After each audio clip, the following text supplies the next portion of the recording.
তবে আসলাম আজকে কি রান্না করা দেখাবো বলেন তো। অলরেডি এই যে রোদ্রের মধ্যে রান্না করবো একেবারে আম্মু সুন্দর চুলায় জাল ধরাইতে পারে। কালার আমার আন্টি বলে জাল ধরে না চুলোয়, ফাইটে গেছে তো চুলো, এই যে পাশে একটু ফাইটে গেছে। এই যে আলু রান্না করা হবে, কি রান্না করা হবে বলেন তো? এই যে এটা রান্না করা হবে। কার কার প্রিয় জিনিস বলেন? এই যে মরিচটা সুন্দর করে গোস্তগুলোকে ধুয়ে রেখে শুকনো মরিচ এগুলোকে দুই ভাগ করে খুব সুন্দর করে দিয়েছে। আর এই যে কিছুটা মরিচ আবার এই যে বেটেও দিয়েছে, মানে এখনো দেয় নেই, দেবে। দেখেন লাল টুকটুকে মরিচ, তারপরে হচ্ছে পেঁয়াজ কাটা, আর এখানে এই যে কি বাটামো, জিরে বাটা, জিরে রসুন গুলো বাটা। তো এখানে তো দারচিনি এলাচ রাখা আছে, এখন রান্না শুরু করবা। এই যে সুন্দর করে এখন চুলাটাকে ধরিয়ে দেওয়া হচ্ছে। মানুষের নাকি রোদ্রে ডিম ভাইজে ফেলতেছে, অথচ আমরা আগুনও ধরাতে পারতেছি না। এই হইল অবস্থা। এই দেখেন মাশাল্লাহ আগুন ধরে গেছে, কাঠগুলো অনেক ভালো তাই না, একদম ফাটাফাটি। তো কড়াইতে এই যে কড়াই চুলার উপরে দিয়ে দেওয়া হলো, আম্মা আবার সুন্দর করে ঠিক করতেছে। আবার এই যে কড়াইতে প্রথমে তেল দিয়ে দেওয়া হচ্ছে, তেল দেওয়ার সাথে সাথে দেখেন কড়াই অলরেডি গরম হয়ে গেছে আর তেলও গরম হয়ে গেছে। এখন কিছুটা এটা কি দিচ্ছ আস্ত জিরে দিয়ে দিল। দেখেন মানুষ কিরকম বলে যে একদম গরম মশলা দিল, এলাচ দারচিনি লবঙ্গ এগুলোকে দিয়ে দিল। এখন আবার আম্মু এখন পেঁয়াজ কুচি দিলাম আমরা, পেঁয়াজ কুচি। হায় আল্লাহ, এদের বাসায় মানুষ এত কথা বলে, এটা তো কোনো সময় চুপচাপ থাকে না, প্রচুর কথা বলে প্রচুর। ম্যাডাম একজন আসতেছে, এখন এগুলোকে হালকা করে আমরা ভাজি করে নিতেছি। কোনতেছে না হ্যাঁ রোদ্দুরের মধ্যে মানুষের ডিম বাইজে খাচ্ছে আর আমাকে কইও গরম হচ্ছে না বা এই পাঠাইছো কি যে ওরে ছেনে একবার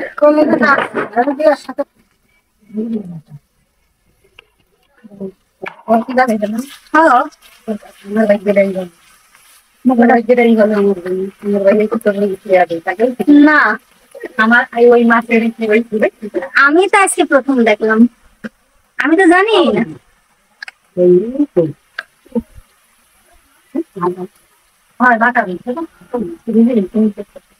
কিছুটা মশলার মধ্যে এখন আবার লবণ হলুদ দিও না, এটা কি দিছো হলুদ?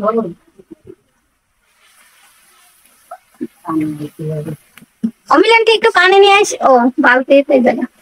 মশলাটাকে সুন্দর করে কষাইতে হচ্ছে একদম। আমরা এখন হচ্ছে এই যে শুকনো মরিচ বাটা দিতেছে, এইবার কালার আসবে। এই তরকারি কি দিলে সেই পানি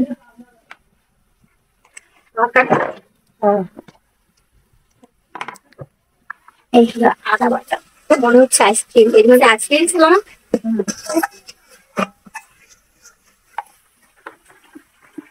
এখন আশা মধ্যে দিয়ে তোমাকে তো আমরা মিস করতেছি, অনেক বেশি মিস করতেছি। আজকে দেখেন কত সুন্দর একটা পরিবেশে রান্না বান্না হচ্ছে, একদম মানে এত সুন্দর। এটা একটা লিচু গাছ আর এর নিচে তো অনেক ছায়া।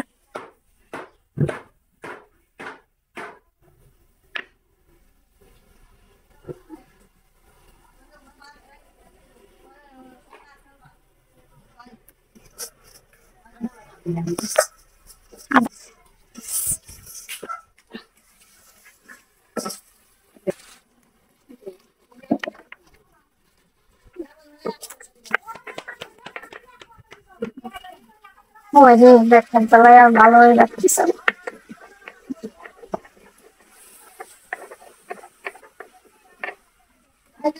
একটু মশলাকে আবার বেটে নেওয়া হচ্ছে, যে কিছু মশলা বাটা সেগুলোকে আবার এই যে দিয়ে দিল। এখন এটাকে সুন্দর করে মশলাটাকে আরো বেশি কষাইতে হবে।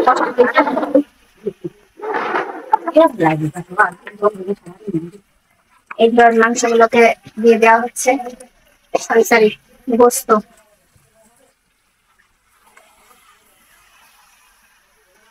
সুন্দর করে এখন এগুলোকে নাড়া চাড়া করে দেওয়া হচ্ছে।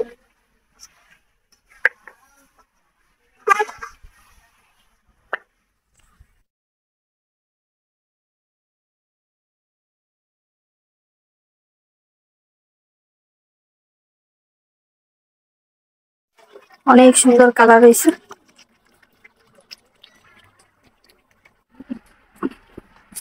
লেগে গেছে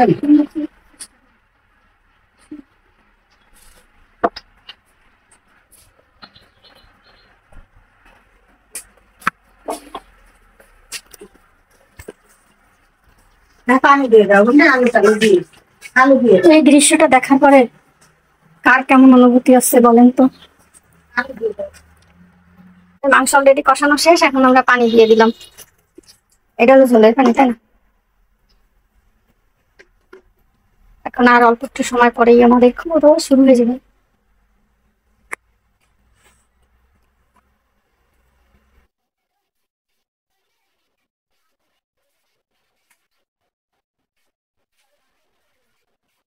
এটা রাখো, কালার দেখা যাচ্ছে, আমি তো ধরে রাখছি সেই ভাবে।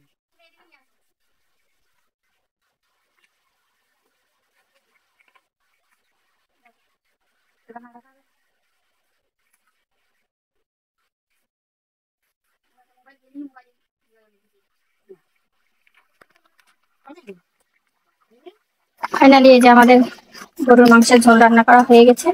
এখন এটাকে আমরা নামিয়ে নেব। আবার পিছে দিয়ে খাতে তো একটু লাগবে না, তাই না মিলেন? আর এখন আমরা এই যে চাউলের গোলা গুলিয়ে ফেলেছি, এখন এটা দিয়ে আমরা চিতাই পিঠা বানাবো। আমাদের গোস্ত রান্না শেষ, এখন আমরা চিতাই পিঠা বানাইতেছি। চিতাই পিঠা গরুর মাংস দিয়ে খাওয়া হবে।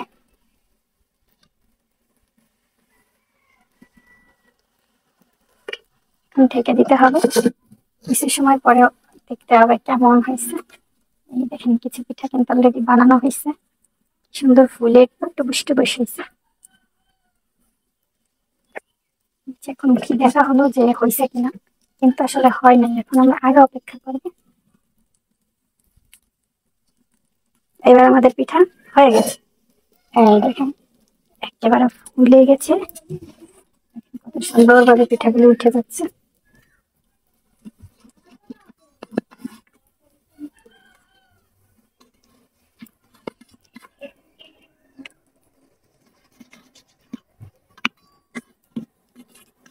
এই ছিল আমাদের আজকে চিতই পিঠার ভিডিও। ফাইনালি গরুর গোস্ত আর চিতই পিঠা রান্না আমাদের কিন্তু শেষ।